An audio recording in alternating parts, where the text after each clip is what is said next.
Hey there, closet busters and bold move makers. It is time for another episode of Life Uncloseted, but this is the Riff and Rant day. It's where I just go off on whatever it is bugging me or things I've seen or observations I've made, and if I sound a little bit different, it's because I've got a sexy chest cold.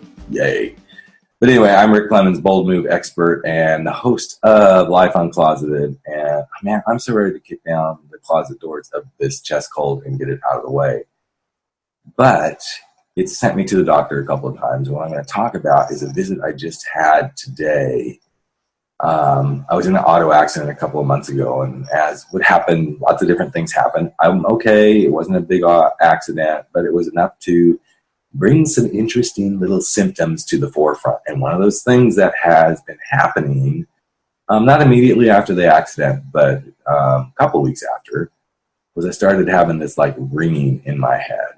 And no, it's not like a little bell or Tinkerbell sitting there. It's just like this high-pitched ringing, and it comes and goes. And so one of the things that we've been doing is head, neck, and throat stuff. We've done MRIs. We've done all that great stuff. And today I went and I had my hearing checked, which isn't a bad thing because, hey, I'm 54, so it's probably a good thing to go do anyway. And yay, bravo, clap, golfers clap to me. My hearing's normal. Did my daughters hear that? My hearing is normal. So when I don't answer you, I truly am ignoring you. But what's so interesting is I do have what's called tinnitus, which is head noises or ear ringing. And as I was looking at the after-visit summary, it really piqued my interest of what I wanted to talk about today on the Riff and Rant, because here's a couple of things that it recommends you do.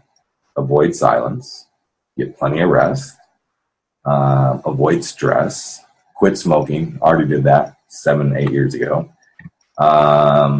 drink plenty of water, and stay healthy.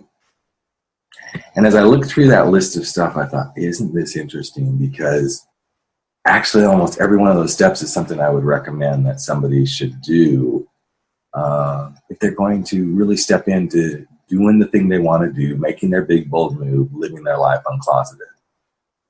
I would invite you to either avoid complete silence, because that's when the crazy makers start to show up. It's like, I'm just going to try to quiet my mind.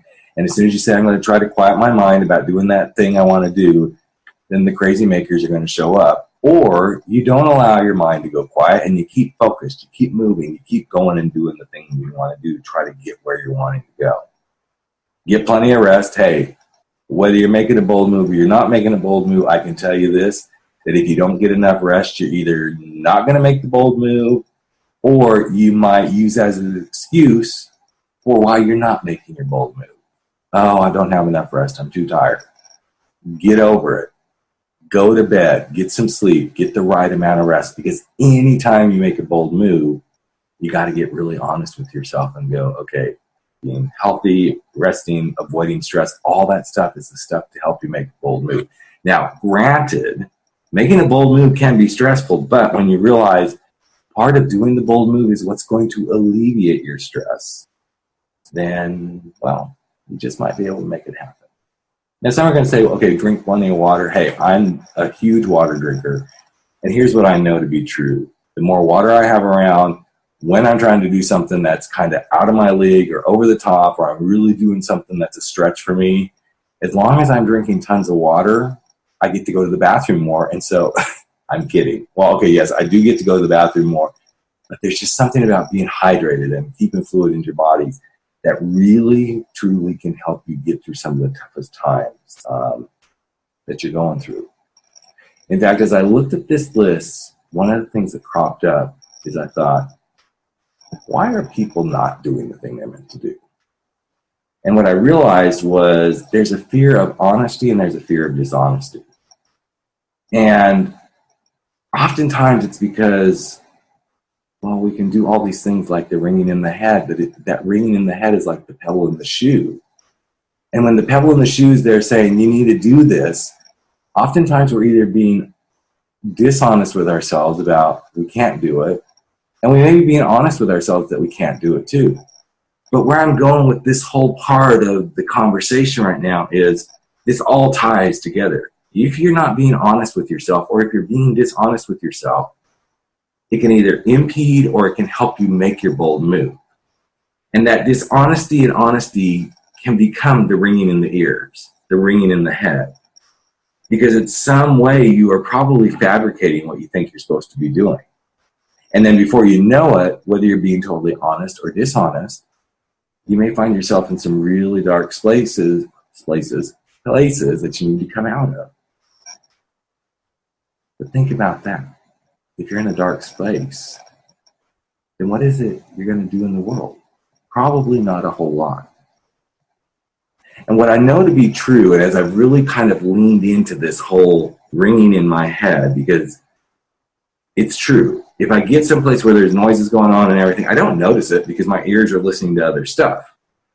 But as soon as it starts to get really quiet, that ringing gets louder and louder. Well, as soon as it gets really quiet when I'm trying to get a project done, if I let myself get really quiet, I can either get quiet and get productive, or I can get quiet and figure out why I'm not doing something. Which both of those to me represent I'm either being really honest with myself about why I'm not getting it done, or I'm being really dishonest with myself about why I'm not getting something done. And if you're not getting it done, you can't do what you want to do in the world. And suddenly you're just kind of this ambiguous creature in life. Everything is one big bowl of ambiguity.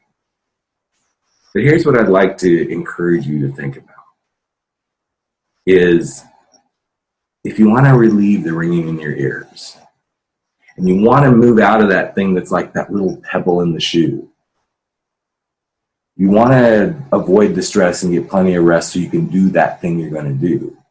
And that's going to be part of the ringing in the ears that goes away, that little thing that's bugging you to do that thing that you're meant to be doing. Could it be that it all comes from being really honest or dishonest with yourself? I have a feeling it can be both. Because you see, here's the thing, you're either afraid of being honest or you're afraid of being dishonest. I think it's a lot easier sometimes to be dishonest than to be honest. And maybe the honesty that you want to do something, you want to create a nonprofit, you want to drop everything and pack it all in and go travel the world. Maybe you want to go ask that guy or gal out that you think is so freaking far out of your league. Maybe you want to take your business and say, I'm done. I really want to just go back and find a really heart-centered job that I can work with a team. Are you doing it because you're being honest? Or are you doing it because you're not being honest with yourself? Because to me, honesty can either be the failure or the success. As can dishonesty can be the failure or the false success. Whatever it is, think about what the ringing in your life is. What are the ringing ears of your life that are causing you to question, am I more afraid of being honest or being dishonest? And when I ask that question of myself, how does that help me live my life uncloseted and make the bold moves that I'm meant to make? So I'm going to leave you with that pretty deep subject that I kind of tied around in lots of interesting little knots. I think I did at least today. And took you from ringing in your ears to living healthy, to getting plenty of rest, to avoiding stress, and to stepping into silence, to asking yourself the real true questions of, do I fear being more honest about what I want to do, or am I buying into the dishonesty of believing I don't want to do it? Because when you can be honest with what you really truly want to do, you will make your bold move and you will live your life uncloseted. So that's it. We'll talk really soon. I'm Rick Clemons, the Bold Move expert, and I can't wait for you to join us back again in just a few days for another special interview that I know is truly going to blow you out of the water and help you be more inspired to make your bold move in life. Take care, everyone, and we'll catch you real soon.